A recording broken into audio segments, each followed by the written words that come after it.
Hi, this is Welcome to Self, and I'm your host, Dr. Hayley Quinn, fellow human, ADHDer, business owner, and the anti-burnout business coach. I'm here for service-based business owners and entrepreneurs like you to help you increase your own self-care and self-compassion, change the relationship you have with yourself and your business, and help you elevate your business to a new level so you can live the full and meaningful life you desire. We are all on a continual learning journey, so let's learn together. Welcome to Self is a place where you can come and learn about the practices that will assist you as a business owner and get tips on how to engage in your business in a way that is sustainable for you. You will realise that you're not alone in the ways that you struggle, because at times we all do. And I'm happy to share with you what I've learned through my own struggles and my experiences of running businesses. You can join me as I chat to wonderful guests and have your curiosity piqued about various topics. And I'll also bring you solo bite-sized business episodes that can easily fit into your day. This is a place to remember that you are human first and have different tasks in your business and different roles in your life that need your attention. And for that, you need to take care of yourself in the best way you can. This is a place of nourishment, growth, and helpful information. A place where you can learn ways to assist you and your business to thrive. Because remember, if you thrive, your business will too. Now let's get to the episode.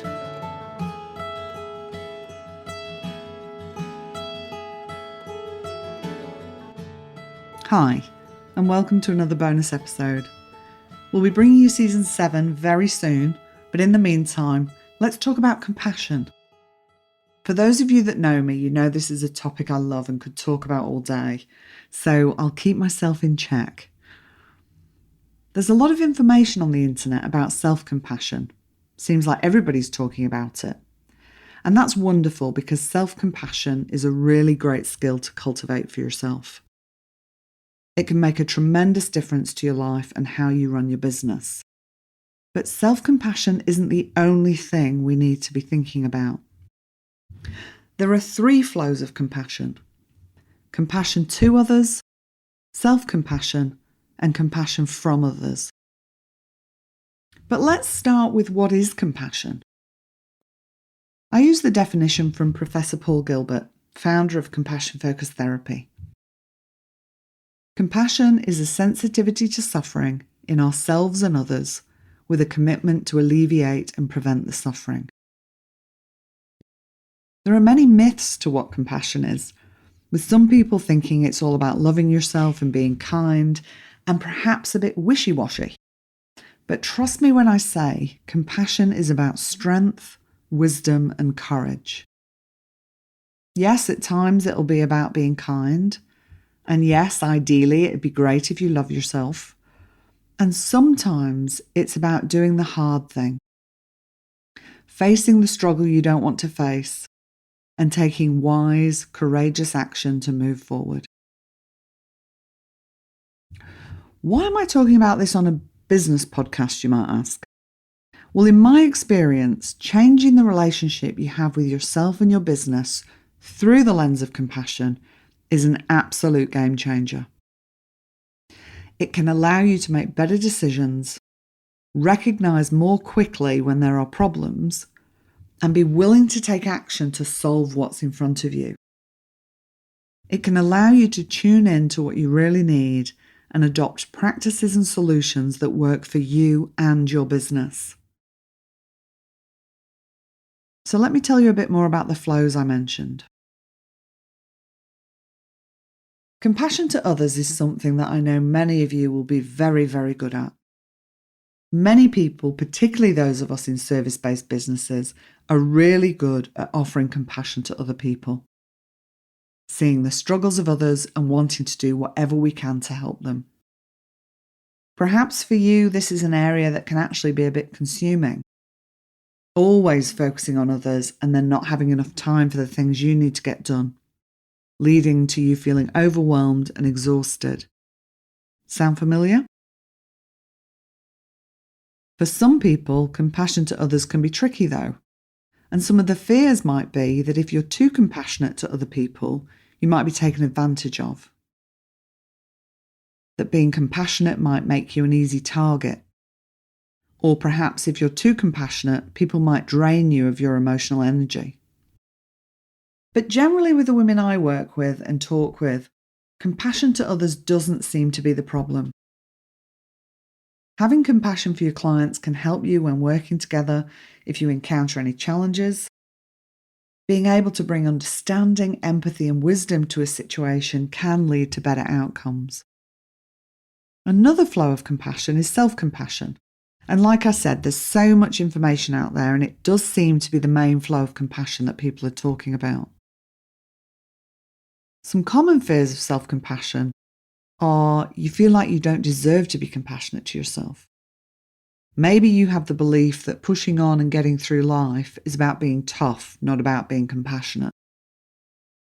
Or you've never really been compassionate to yourself, so won't know how to start. A big one I come across with high-achieving women is the fear that if they become too compassionate to themselves, they'll lose that edge. They won't achieve at the level that they've been achieving. Now, what we know from the research is that self-compassion is actually more motivating than self-criticism. So I would say, give it a go. See if being more compassionate to yourself does actually have a negative impact on your output. Or what you might find, as I did in my life and business, that the more self-compassionate you are, the more you can actually do and achieve in your life. And perhaps the things that you're doing and achieving are going to be more in line with what you actually want to be doing. There'll be less sense of obligation, less people-pleasing, and less blindly doing what you think is expected of you. Next time you're facing something difficult in your business or in your general life, try talking to yourself with a friendly voice tone and acknowledging what you're facing is hard. And perhaps remind yourself that you're doing the best you can under the circumstances you're in with the skills, knowledge, and resources you currently have. It sure beats telling yourself you're a loser who won't succeed, or whatever choice words you say to yourself when you're having a hard time. Think about how you'd speak to a loved one and offer that to yourself. The other flow of compassion that I think is really important to talk about is receiving compassion from others. And I know that this can be very hard for lots of people. It was for me until I recognised this and increased my practice. If we can get ourselves to a place where we practice this and we can receive this compassion from other people, we can have the help and support in our life that we wouldn't otherwise have. And as a business owner, this can be really beneficial. Many women that I work with get stuck in this belief that they should be able to do everything themselves.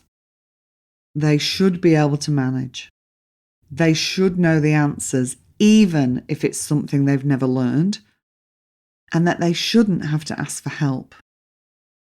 At the end of the day, they're shoulding all over themselves, which just isn't helpful and activates your threat system. If we can acknowledge that we're social beings, we are designed for connection with others, and we don't need to do everything ourselves. In fact, how could we possibly be able to do everything ourselves?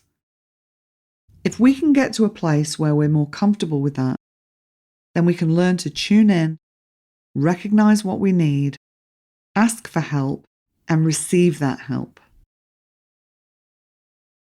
Some of the fears that can show up when thinking about receiving compassion from others is that people may see you as weak, or that people maybe won't be as kind and understanding as you hope.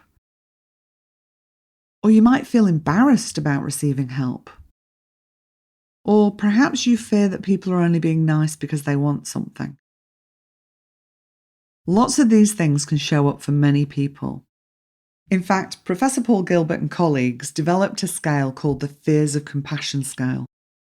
And this outlines some of the fears of expressing compassion to others, extending compassion to self, and receiving compassion from others. And I always think, when there's a measurement or a scale that's been developed, It's because many, many people experience the same thing. So if you find that you're having some fears around compassion, whether that's about expressing it, giving it to yourself, or receiving it, just know that you're not alone. There are other people that share those same fears. I certainly did. And it was through practice and reflection that I developed a compassionate mind that is now one of my greatest assets in my business and life. Like many things in life, developing a compassionate mind is a practice. And in my experience, it is a practice well worth engaging in. If you're a woman running a service-based business and you'd like to learn more about the power of compassion for your business, reach out and find out more about my one-on-one business coaching and our upcoming Welcome to Self, Time to Thrive group business coaching. Go well and go gently with yourself. And remember, if you thrive, your business will too.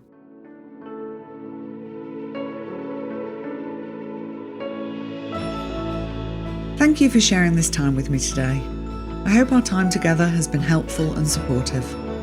If there has been something in this episode that you have found helpful, I invite you to share it with another person you think might benefit. If you've benefited in any way from the podcast, please do me a favour and show my pod some love by giving it a 5-star rating and review. Ratings, reviews and shares really help to increase awareness and reach of the podcast, allowing this helpful information to be spread more widely. All reviews are welcome and much appreciated. And if you do share on socials, remember to tag me so I can see who's listening, because you never really know over here in podcast land, and I can reach out personally to say thank you. If you'd like to be notified when the next episode airs, please use the link in the show notes to join our mailing list.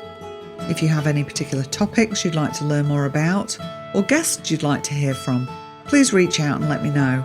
I'd love to hear from you. Music and editing by Nissa Ray. Thanks, Nissa. I wish you all well in your relationship with yourself and your business. May you go well and go gently. And remember, if you thrive, your business will too.